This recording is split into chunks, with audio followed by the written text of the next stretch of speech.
Hello friend, एक बार फिर स्वागत है आपके अपने channel A to Z learn programming के अंदर। और आज हम A to Z जानेंगे किसके बारे में, रिलेशन ऑपरेटर्स के बारे में। तो जनरली क्या है, हम कई बार प्रोग्राम्स करते हैं, कई तरीके के रिलेशन चेक करवानी होती है टू ऑपरेंड्स के बीच में या टू वैल्यूज़ के बीच में। तो इस केस के अंदर हम क्या करते हैं, रिलेशन ऑपरेटर्स यूज़ करते हैं। तो रिलेशंस करते क्या है कि हम ये टेस्ट करेंगे कि वो वैल्यू छोटी है या बड़ी है, या उसके बराबर नहीं है, उसकी छोटी नहीं है।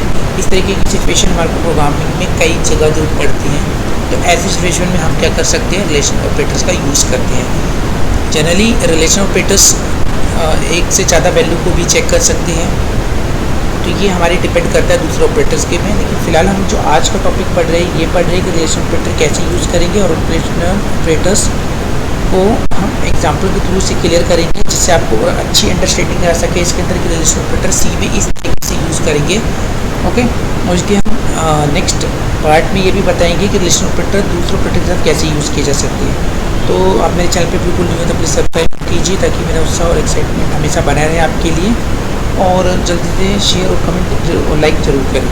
तो आइए वीडियो को स्टार्ट करते हैं। तो वीडियो में स्टार्ट करने से पहले हम सबसे पहले एक बार जान लेते हैं हम रिलेशन ऑपरेटर्स कितने प्रकार के यूज़ करते हैं। वो हमें पता होने चाहिए, उनके नाम और कहाँ उनका यूज़ कर सकते हैं। और जनरली जो रिलेशन ऑपरेटर्स होते हैं वो किस तरीके का रिजल्ट एग्जीक्यूट करते हैं सी के अंदर, वो भी हमें एक्चुअली पता होना चाहिए।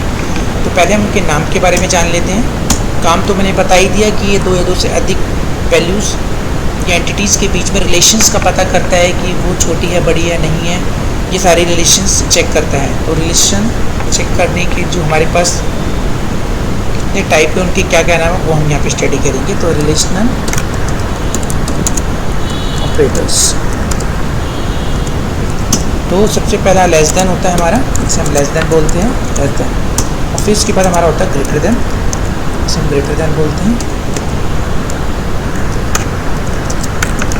फिर उसके बाद होता है लेस देन इक्वल,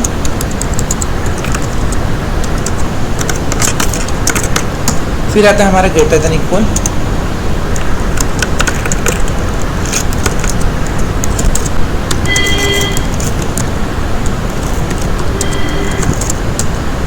फिर उसके बाद आता है हमारा इक्वल ऑपरेटर,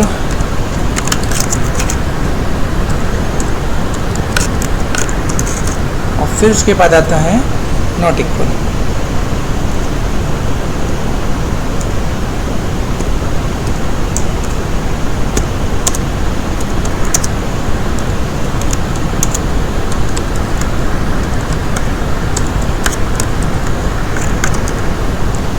ओके फ्रेंड, तो ये होते हैं हमारे 6 तरीके के ऑपरेटर्स, टाइप्स रिलेशन ऑपरेटर्स के अंदर। तो लेस देन छोटा होता है। अगर हम समटाइम्स लेस देन को भूल जाते हैं, तो ये हमेशा ध्यान रखना है कि जो आपका लेफ्ट हैंड होता है वो ऑलवेज छोटा होता है। तो इसे हम लेफ़्ट से इंडिकेट करते हैं। तो फिंगर्स हम तो टॉप वाली फिंगर्स को लेते हैं, उसमें आप देखेंगे तो लेफ़्ट का आपका सिंबल क्रिएट होता है, और जो आपका राइट हैंड होता है उससे आपको ग्रेटर देन का सिंबल क्रिएट होता है। ओके, तो less than equal to, greater than equal to, और इक्वल ऑपरेटर और नॉट इक्वल ऑपरेटर, ये आपके 6 तरीके के ऑपरेटर्स होते हैं जो हम सी में यूज़ करते हैं, और ऑलमोस्ट सारी प्रोग्रामिंग्स के अंदर भी हम यूज़ करते हैं। ओके, तो हम इसे एक एग्जांपल के थ्रू समझेंगे, जिसमें आपको पता लग जाएगा। एक चीज़ और क्लियर मैं कर दूं आपको, यहाँ पे हम हमेशा बात करते हैं A to Z, यानी कि रिलेशन ऑपरेटर सीखने के बाद आपको किस तरह का कोई क्वेश्चन नहीं रहना चाहिए कि भाई ये लेस देन है, ग्रेटर देन है, या किस टाइप के ऑपरेटर्स हैं। और प्लस आपको ये भी नहीं रहना चाहिए कि किस तरीके का रिजल्ट एग्जीक्यूट करते हैं। जब हम प्रोग्राम के अंदर इन्हें लिखते हैं, तो ये अपनी जो रिजल्ट एग्जीक्यूट करते हैं 0 और 1 में एग्जीक्यूट करते हैं। 0 का मतलब हम फॉल्स मानते हैं, और 1 का मतलब ट्रू मानते हैं। तो जहाँ पे भी आपका आंसर अगर मान लो 1 आ जाएगा, तो दैट मीन्स वो ट्रू है। हमने जो चेक करा है कि वो वाकई में बड़ा है या छोटा है। वो रिलेशनल ऑपरेटर की टाइप के ऊपर डिपेंड करता है जब हम ये यूज़ करते हैं।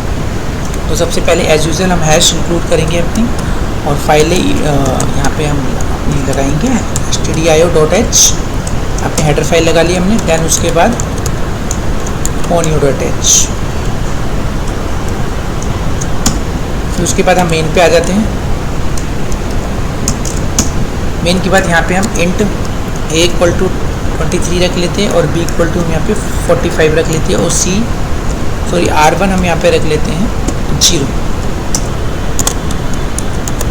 हम क्लियर स्क्रीन कर रहे हैं अपनी।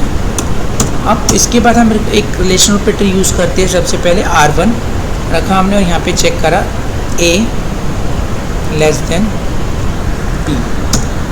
अब देन हम यहाँ पे क्या करेंगे, printf करेंगे %d और यहाँ पे R1 को लेंगे क्योंकि हमारा रिजल्ट जो होल्ड हो रहा है वो R1 में हो रहा है। और देन गेट ch हम लगाएंगे टर्मिनेटर दैट्स इट, और हम यहाँ पे इसे बंद कर देते हैं क्लोजिंग। ओके, तो अब इसके बाद हम प्रोग्राम को सेव कर लेते हैं एक बार F2 करके national.c। अब अगर कंपाइल कर लेते हैं कोई एरर नहीं, अब कंट्रोल F9 कर देते हैं डायरेक्ट, तो 1 हमारा जो आंसर है 1 है। अब हम एक बार देखते हैं कि हमने A के अंदर 23 रखा और B के अंदर हमने 45 रखा। तो सबसे पहले हम क्या करते हैं, हम R1 को भी साइड करते हैं। यहाँ पे देखा हमने लिखा है A लेस देन B, इसका मतलब है क्या A छोटा है B से। A में 23, तो 23 छोटा है 45 से, हाँ या ना? डेफिनेटली हाँ, बिकॉज 23 छोटा होता है 45 से, इसलिए उसने ट्रू लिया। ट्रू का मतलब 1, तो वो 1 किसको पास कर दिया, R1 को। तो इस तरीके से हमने यहाँ पे एक रिलेशन ऑपरेटर यूज़ करा, लेस देन रिलेशन ऑपरेटर। अब हम एक काम करते हैं, इसमें हम यहाँ पे इसी की जगह हम चेंज करके लिखते हैं ग्रेटर देन का। तो यहाँ पे पूछा हमने A बड़ा है B से, तो मैंने आपसे क्वेश्चन करा क्या A बड़ा है B से, तो आप क्या बोलेंगे, हाँ या ना? अगर हाँ तो 1, नहीं तो 0। तो अभी मैंने यहाँ पे A में कितनी वैल्यू रख रखी, 23, तो 23 ग्रेटर देन 45, हाँ या ना? डेफिनेटली नॉट, क्योंकि A बड़ा नहीं है, 23 बड़ा नहीं होता 45 से। तो ऑटोमेटिकली यहाँ पे क्या स्टोर होगा, वो रिजल्ट जो आपको रिटर्न करेगा वो करेगा फॉल्स, दैट मीन्स 0। तो अब जो R1 की वैल्यू चेंज होगी वो होगी आपकी 0। अब इसे हम रन करते हैं एक बार, तो देखा आपने यहाँ पे आपको 0 दिखाई दे रहा होगा, तो दैट्स मीन्स कि फॉल्स है। तो हमारा आंसर आ गया। तो इस तरीके से हम ऑपरेटर्स चेक करते हैं। अब जैसे मुझे यहाँ पे इक्वल का चेक करना है, मैंने चेक करा, देखो इक्वल इक्वल। तो अब सबसे पहले ध्यान रखना है आपको, जो अब रिलेशन ऑपरेटर है पहले उनके बीच में रिलेशन को चेक करते हैं। यहाँ पूछा क्या A बराबर है B के, तो 23। अब तो मैं एक काम करता हूँ, यहाँ पे B की वैल्यू चेंज कर देता हूँ और उसे भी 23 कर देता हूँ। तो मैंने यहाँ पे 23 कर दिया। तो क्वेश्चन पहले आपको ध्यान रखना है कि आपको R1 को नहीं देखना, पहले देखना है यहाँ पे आपने जो रिलेशन ऑपरेटर चेक करे है, उन दोनों ऑपरेटर के बीच में रिलेशन चेक करिए, क्या A बराबर है B के। तो यहाँ पे आएगा बिल्कुल यस, बिकॉज यहाँ पे A की वैल्यू भी मैंने 23 कर दी और B की वैल्यू भी 23 कर दी, तो दोनों एक दूसरे के क्या है, बराबर है। तो हम A को चेक कर रहे हैं बराबर B के। ओके, तो यहाँ पे आपका आंसर आएगा yes, that means true. True means 1, तो यहाँ पे 1 मिल जाएगा किसको, R1 को। अब हम फिर दोबारा से कंपाइल करते हैं, रन करते हैं, तो आपका आंसर आ गया 1। ओके फ्रेंड, तो इस तरीके से आप चेक करते हैं यहाँ पर रिलेशन ऑपरेटर। आप नॉट इक्वल ऑपरेटर की बात करते हैं थोड़े से, तो नॉट इक्वल ऑपरेटर को आप कैसे यूज़ करेंगे। अब हम यहाँ पे सपोज करते हैं, यहाँ पे हमने लिख दिया A ग्रेटर देन B और यहाँ पे वैल्यू रखते हैं हमने 123 और B की वैल्यू 23 रहने दी हमने। अब यहाँ पे हम क्या करते हैं, दिस पैरेंथेसिस लगाते हैं और उसके अंदर हम